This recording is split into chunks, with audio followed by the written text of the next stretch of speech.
Hi everyone, welcome back to Felix Art World. Today I am working on my third project of the evening and I have all of this leftover paint from a previous project, the mermaid.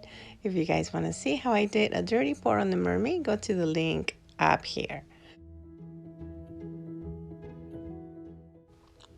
I am smearing this canvas with all the leftover paint. I have two equal pieces, this one and another one. And instead of doing just a pour of white paint on it, I decided to do a coverage with the leftover paint.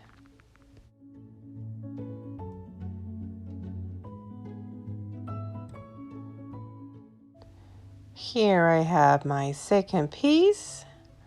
I gotta make sure I'm scratching on the center of it to make sure I get, because that's a place where there's nothing, no support, so I gotta make sure to scratch it and get full coverage. Beforehand, I got the rack ready. That's my drying rack, which after I'm done with all this, I'm gonna put it in a safe place away from children, cats, dogs, and insects. So here we go. Let's see what we have. Ooh, nice. Okay, since this piece has the walls, the side walls are quite thick, bigger than normal, I gotta make sure I get full coverage and make sure I use enough paint too. If you are new to my channel, you want to learn how to mix this paint and make it flowy, it's going to be mixed with a medium. Follow the link in the upper right corner and I will show you how to mix the paint. The paint must be mixed with the medium so that it flows like this. Otherwise, it's not going to work out.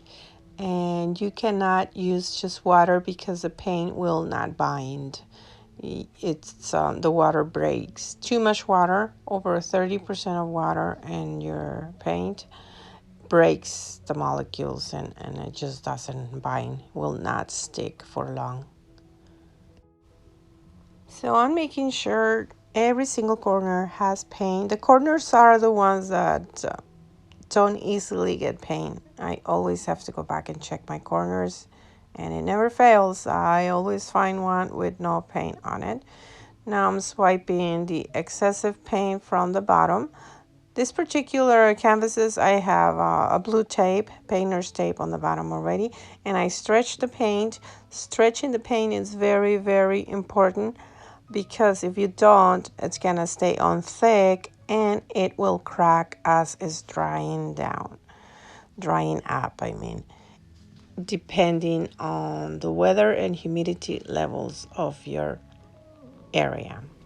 And to obtain cellular action, I'm using the metallic turquoise. Any metallic color will help you to make cells on your piece. Sometimes Floetrol by itself will do it, but it doesn't always happen. It's one of those funny things. All right, let's get closer and analyze this. I like the cellular action. It's not overdone. I like it. I didn't want to see way too many cells. Nice. So I'm gonna let them dry away from children, pets, and I'm gonna give it a week before I start working on it. I did the preliminary sketching on this canvas, a sea star and a seashell. And I'm just using two colors, raw sienna and a dirty white. That's all I'm gonna use for this.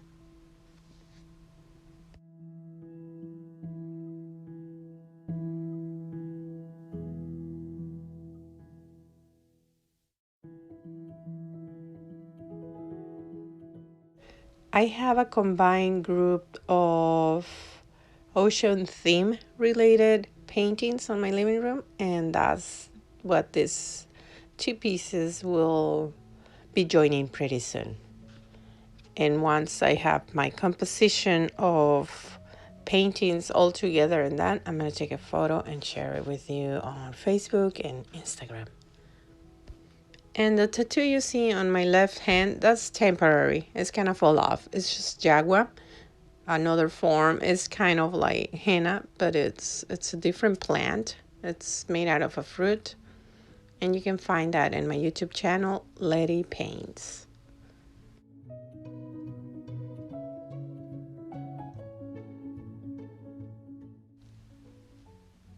I am adding the details to this star with the rose sienna that's been mixed with a little bit of the dirty white.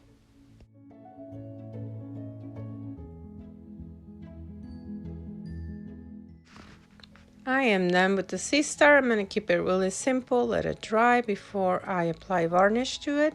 This one, I want to do a glaze on it. And to create a glaze, I'm going to use liquitex varnish, which is a really high quality varnish. It dries really nice. It would not turn yellow.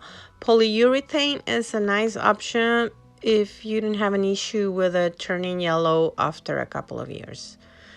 It does that sometimes. So I'm gonna play it safe and just mix a tiny little bit of raw sienna with this varnish.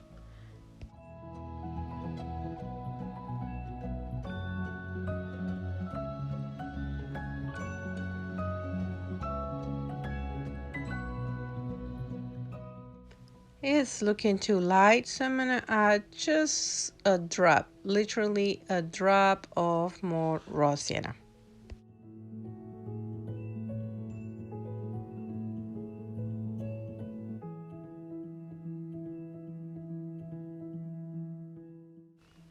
Well, that looks like the right color. Now I'm gonna add the varnish and mix it really well.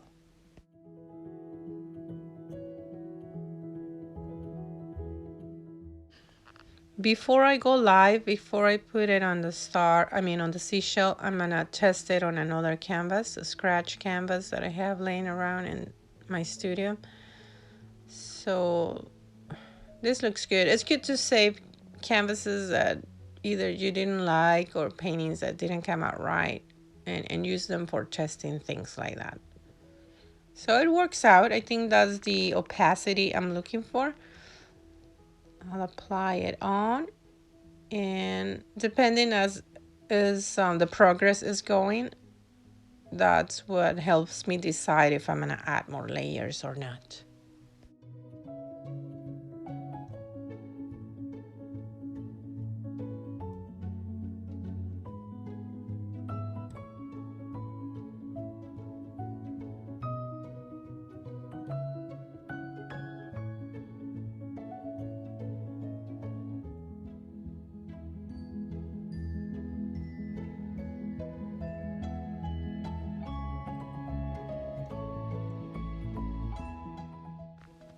The first layer is dry. This is what it looks like. I will definitely need to add a second layer.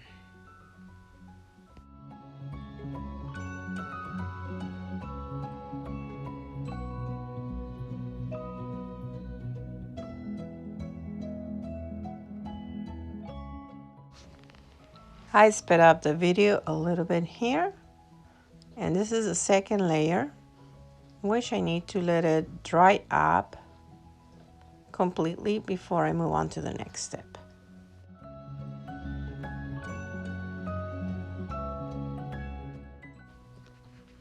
It's nice and dry.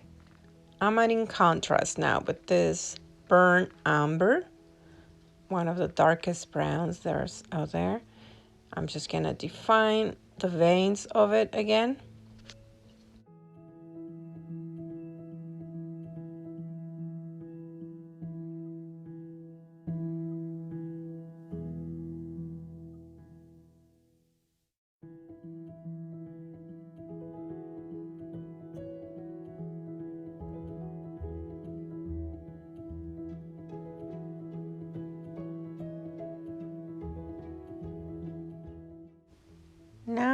I am going to dot it. I'm just going to add a variation to this composition.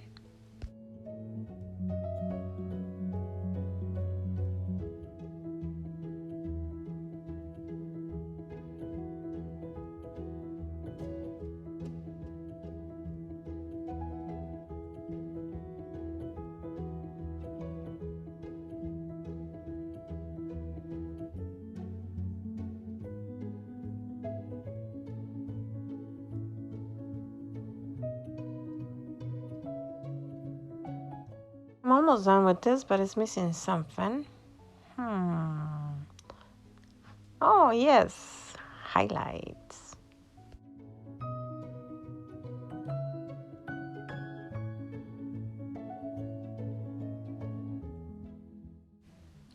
Finito, all finished. This is what it looks like